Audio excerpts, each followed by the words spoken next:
Olá, minha gente, estamos aqui mais uma vez, agora então para falar da unidade de aprendizagem 6, dando a continuidade ao nosso curso, dando a continuidade à nossa disciplina, né? Lembrando que nós iremos agora falar sobre as transmissões de calor, ok? Então, para que a gente possa ter uma situaçãozinha interessante, vamos compartilhar aqui a nossa aulinha de hoje. Então, olha só, para que vocês possam ver sempre o nosso slidezinho de abertura, né? Slides este que é, que é o meu padrão. E na continuação, então, a gente vai falar da propagação de calor.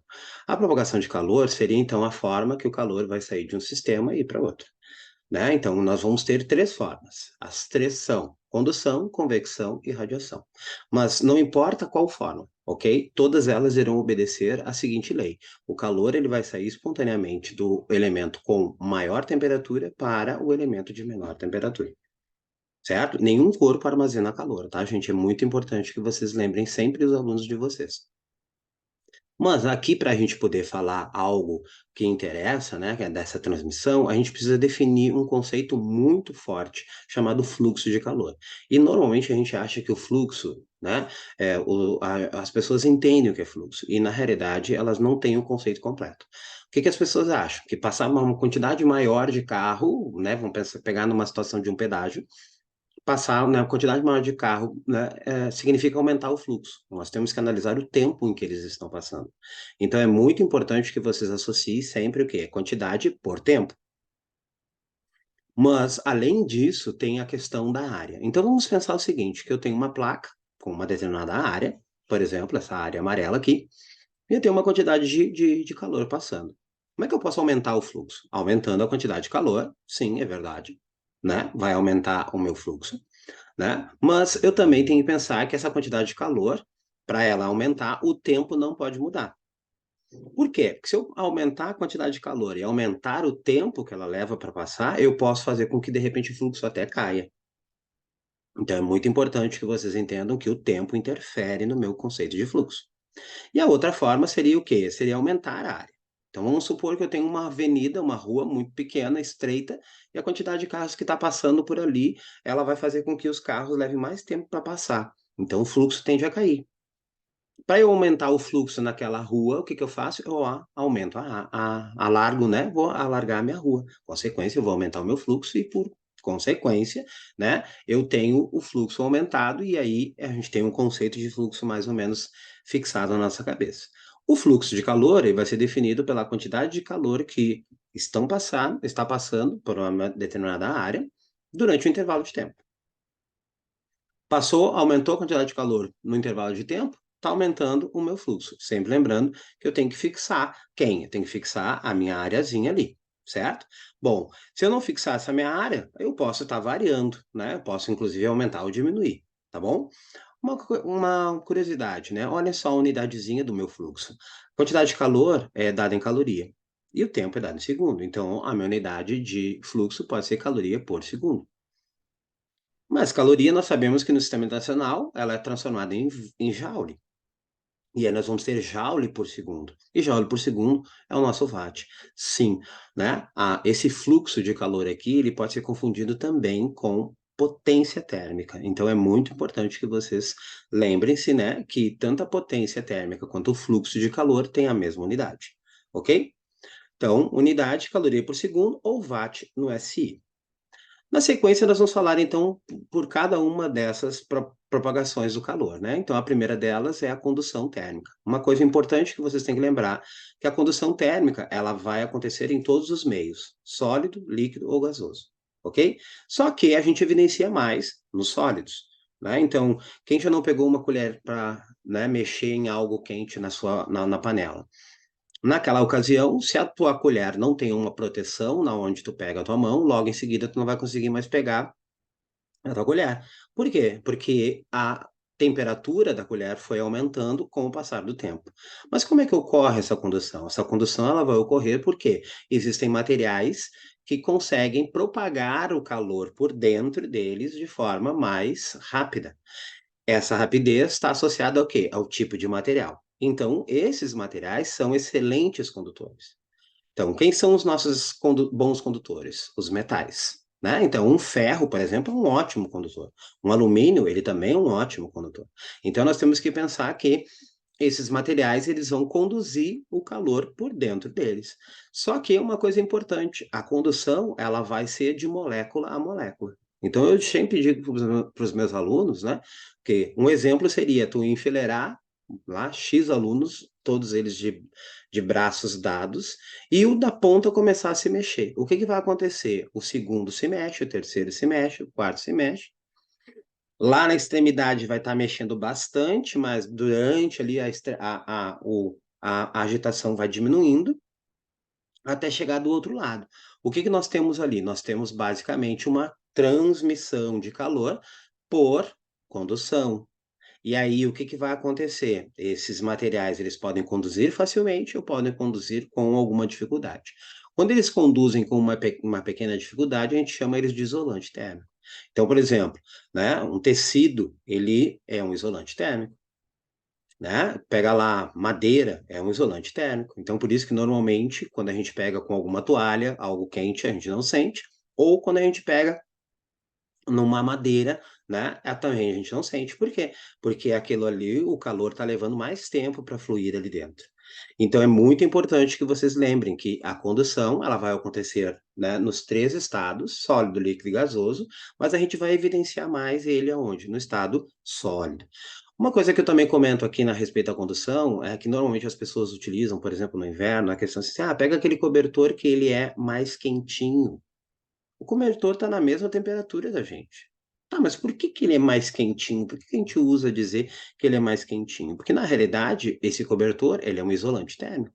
E por ele ser um isolante térmico, o que que vai acabar acontecendo? Ele não vai deixar o calor do nosso corpo sair. Consequência, ele vai se tornar, né, um ambiente quente. Então, por isso que roupas de lã, né? Ou então algum algodão, alguma coisa parecida, o que que vai acontecer? Eles são isolantes. O que que vai acontecer? Eu vou acabar me protegendo. Então, da mesma forma, né, que eu sou o emissor, aquele calor que eu estou emitindo, ele não sai, fica armazenado ali dentro. Então, a sensação é de estar quentinho. Mas não existe cobertor quentinho, tá? Não existe manta quentinha.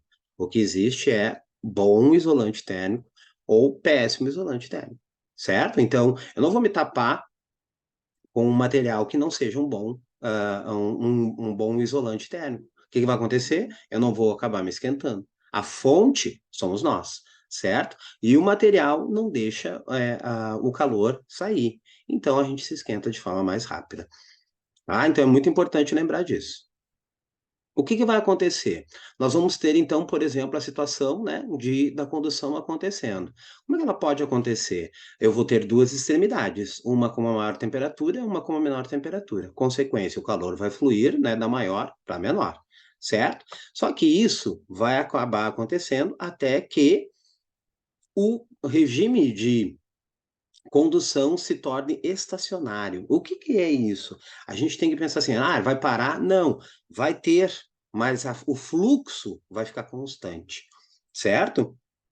Nesse momento, a gente pode dizer que o calor, né, que está saindo da parte mais quente, indo para a parte mais fria, ele está igual em todos os pontos deste meu material, certo? Mas a temperatura não precisa ficar igual. Porque se ela ficar igual, vai cessar, né, digamos assim, essa transmissão de calor. Daí o que que vai acontecer? Não tem calor. Não, o calor está passando. Só que a quantidade de calor que está passando é a mesma. Então, nós dizemos que ele entra num regime estacionário. O que que significa dizer? Que a quantidade de calor que está passando por todo esse corpo, ela é igual. No início, ela vai ser diferente, né? Próximo à maior temperatura, ela vai ser maior. Próximo à menor temperatura, ela é menor, certo? Agora, quando chega no regime estacionário, a quantidade de calor que está fluindo por dentro do meu elemento é a mesma. Mas as duas extremidades não mudaram a temperatura, porque se elas mudarem, né? Se, por exemplo, esse 0 graus aqui se aproximar dos 100 graus Celsius, o que que vai acontecer? Vai cessar o calor. Compreendem? Então, o calor ele continua acontecendo, só que ele vai estar em valores iguais por todo o meu condutor. certo? Essa taxa, né, essa quantidade de calor, esse fluxo que eu vou determinar, ele vai depender, né, de algumas coisas, certo? E essas algumas coisas estão baseadas aonde? Na lei da condução térmica. Então, do que depende a minha condução térmica? Ela depende basicamente da área, ela depende do tipo de material, ela depende da diferença de temperatura e ela também vai depender de uma coisa chamada espessura. Então, se nós pegarmos ali, nós vamos ter a nossa areazinha, nós vamos ter essa área com uma espessura e uma quantidade de calor passando, ou seja, um fluxo de calor. Lembre-se que materiais mais espessos, né, poderão impedir que o calor passe de forma mais fácil. Então, a minha espessura, ela vai estar o quê? Inversamente proporcional ao meu fluxo. Óbvio que quanto maior for a minha diferença de temperatura, mais calor eu vou ter passando. Então, são fatores que vão interferir na minha condução térmica. E esses fatores estão associados ao que a gente chama de lei de Fourier, certo? A nossa lei de Fourier trata da constante de condução, da área, né? E da diferença de temperatura e essa espessura. Essa constante, ela é tabelada, ok? Então, se eu forneço uma constante para vocês, eu tenho, né, a condição de dizer, tipo de material. Ela muda para cada material. O que a gente sabe é o seguinte, ela é menor, né, em materiais isolantes, e ela é maior em materiais que são bons condutores térmicos, certo? Para que a gente entenda isso, vamos fazer um exemplo. Então, quantas calorias são transmitidas por metro quadrado de um cobertor de 2,5 centímetros de espessura durante uma hora, estando a pele a 33 graus Celsius e o ambiente a zero? Pegar um dia bem frio aqui do nosso estado, né? Aí ele fala lá, o coeficiente de condutibilidade do cobertor é aquele número ali, ó, certo? 0,0008. Então, ó, veja, é um número muito pequenininho. Consequência, o cobertor é tratado como um isolante térmico. Então, a nossa função, a nossa lei de Fourier, certo? E aí, vamos tirar os valores. Então, o meu K, já colocando em notação científica, né? 8 vezes 10 a menos 5, caloria por segundo, centímetro, grau Celsius, correto? Aí, a nossa área, 1 metro quadrado, que equivale a 10 na 4 centímetros quadrados, né? Por que eu converti para centímetro? Por causa do coeficiente de condutibilidade, tá? Para não ter problema. E por que 1 metro? Porque ele está pedindo por metro quadrado, certo? Então, vamos lá. A nossa temperatura 2, que é a temperatura maior, 33 graus Celsius, a nossa temperatura 1, a temperatura menor, 0 graus Celsius, correto? E a nossa espessura, 2,5 centímetros. Vejam que tudo está em centímetro, certo? Tudo está em centímetro. Então, vamos calcular o nosso fluxo. Então, né, o K, 8 vezes 10 a menos 5, a nossa área, 10 na 4, 33 menos 0 sobre 2,5. Isso vai dar 10,56 calorias por segundo, certo? Eu estou trabalhando num sistema usual, não no sistema internacional, correto? Continuando. Por quê? Porque ele quer saber quantas calorias são transmitidas. E o que eu tenho aqui? Eu tenho a taxa de transmissão, que é o nosso fluxo. A partir do nosso fluxo, eu consigo, então, determinar a quantidade de calorias. De que jeito? A gente sabe que aconteceu isso durante uma hora. Uma hora são 3.600 segundos. Por que segundos? Porque lá, ó, caloria por segundo. Aí, continuando, eu sei que o fluxo é a quantidade de calor pelo tempo. Lógico, a quantidade de calor vai ser o fluxo vezes o tempo. 10,56 vezes 3.600. Logo, isso vai dar 38.016 calorias, que é aproximadamente 158.907 joules. Vejam que, né, os números são muito diferentes. Por quê? Porque aqui nós temos a nossa equivalência da caloria, que é o 4,18. Certo? Então, a quantidade de calorias são transmitidas são 38.016 calorias. Essa é a minha resposta. Ok? Convecção. A convecção ela vai acontecer aonde? Somente nos fluidos, líquidos ou gases. Por quê? Porque ela envolve diferença de densidade e aqui ela vai transportar o material. Lá na condução acontecia de molécula a molécula, lembra? Aluno por aluno, aluno por aluno. E o aluno não ia junto com a condução. certo? Aqui não, aqui eu tenho um transporte de matéria. Então ela vai necessitar que o meio ande junto. E aí o que vai acontecer? Um meio sólido, isso não acontece. Então só vai acontecer no meio fluido. O que é o meio fluido? Líquidos ou gases, certo? Aqui entra a questão, então, da diferença de densidade, da diferença de pressão, correto? E isso tudo vai permitir com que eu tenha o quê? Um deslocamento de meio e, por consequência, esse deslocamento de meio ele vai transmitir o calor junto. O que nós sabemos, por exemplo? O gás, ar, ele é mais denso quando menor temperatura. Ele é menos denso quando maior, né, menor, maior a temperatura. Então, o que vai acontecer? O gás frio, o ar frio, desce. O ar quente sobe.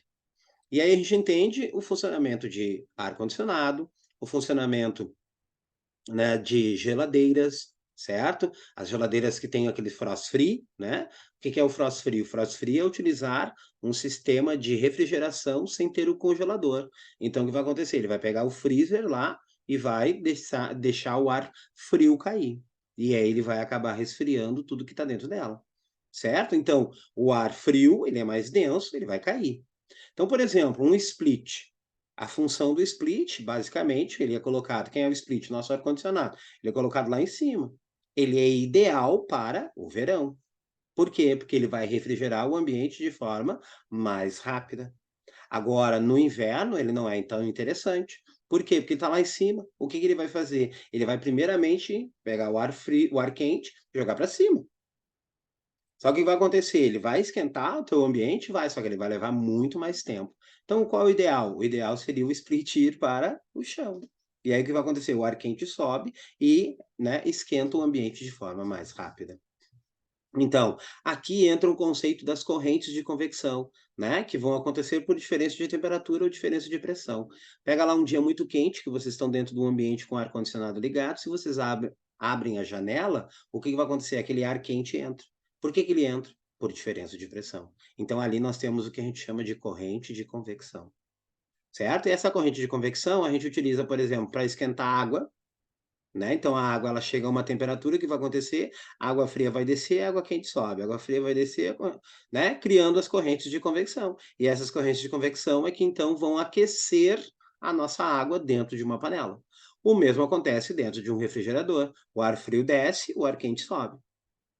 Certo? Então, aqui nós temos a convecção. Característica, então, da nossa convecção, ela ocorre somente nos fluidos e ela vai ter transporte de matéria, por quê? Porque ela vai carregar o meio junto para que o calor seja propagado, certo?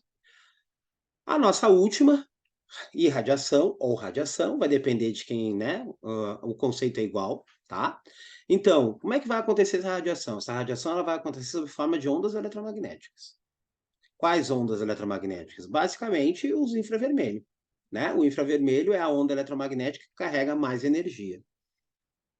Então, o que vai acontecer? Essa onda eletromagnética, já devido ao conceito de onda, ela vai se propagar, né, sem necessidade de meio, por ela ser eletromagnética, por isso que ela ocorre também no vácuo, correto? E ela não vai necessitar de meio para se propagar. E o que mais? Ela acontece em todos os meios, ela vai acontecer no sólido, no líquido e no gasoso. É claro que, de novo, aqui a gente vai evidenciar mais ela onde?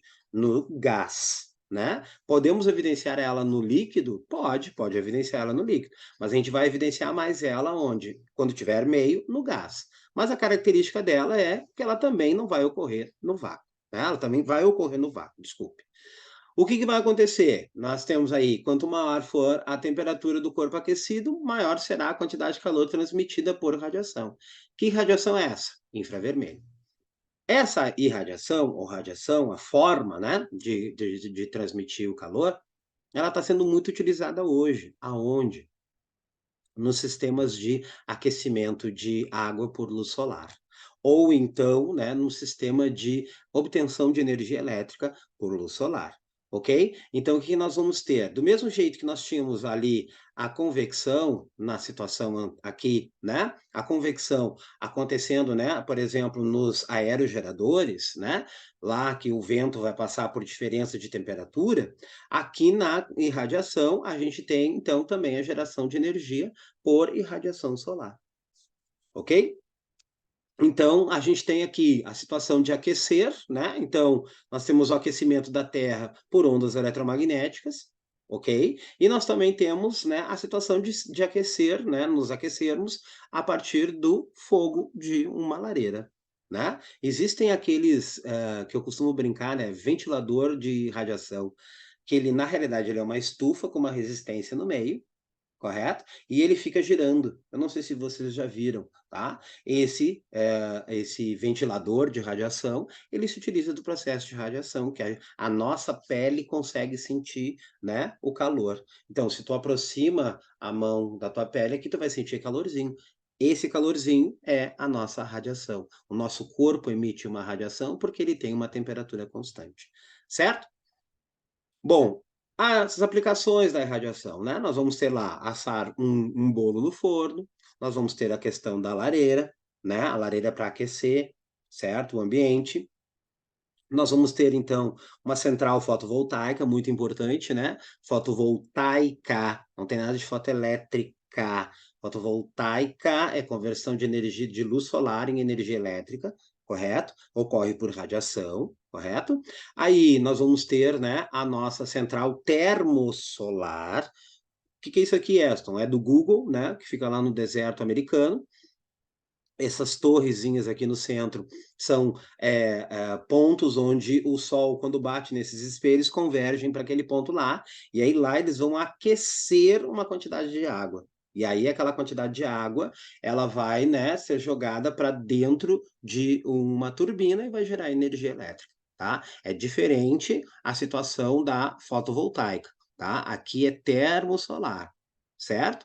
E, no caso, um coletor solar, que eu acho que vocês já devem ter visto, de repente, nos telhados das casas, né, que utiliza para aquecer a água, basicamente. Aqui ele é preto, então o que vai acontecer? Ele vai absorver. Ah, uma coisa importante que eu acabei não comentando, né? A radiação, ela classifica o corpo por branco, negro e cinza.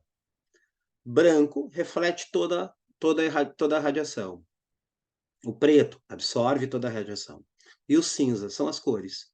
Ah, então, do vermelho ao violeta, eu chamo de corpo cinza. Certo? Então, o que vai acontecer? Quanto mais escuro for o meu corpo, mais radiação ele absorve. Quanto mais claro for o meu corpo, menos radiação ele absorve. Então, por exemplo, uma roupa branca, ela é adequada para verão.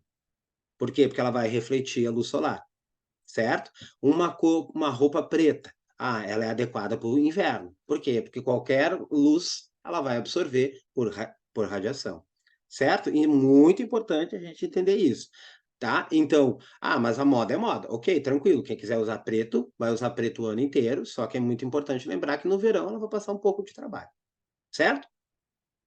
Na continuação, então, a gente vai ver 3 exemplos aqui para finalizar a nossa aulinha. Primeiro exemplo, o uso de chaminés para escape de gases quentes provenientes de combustão é uma aplicação do processo térmico de. Está falando da chaminé, certo? Não está falando lá da lareira, da chaminé. O que está acontecendo ali, né? A fumaça está subindo. Ela está subindo por quê? Por diferença de densidade, correto? Então, o que vai acontecer? Nós vamos ter aqui a convecção como resposta, correto? Na sequência, uma pessoa anda descalça no interior de uma casa onde as paredes, o piso, o ar estão em equilíbrio térmico. A pessoa sente o piso de ladrilho mais frio que o piso de madeira.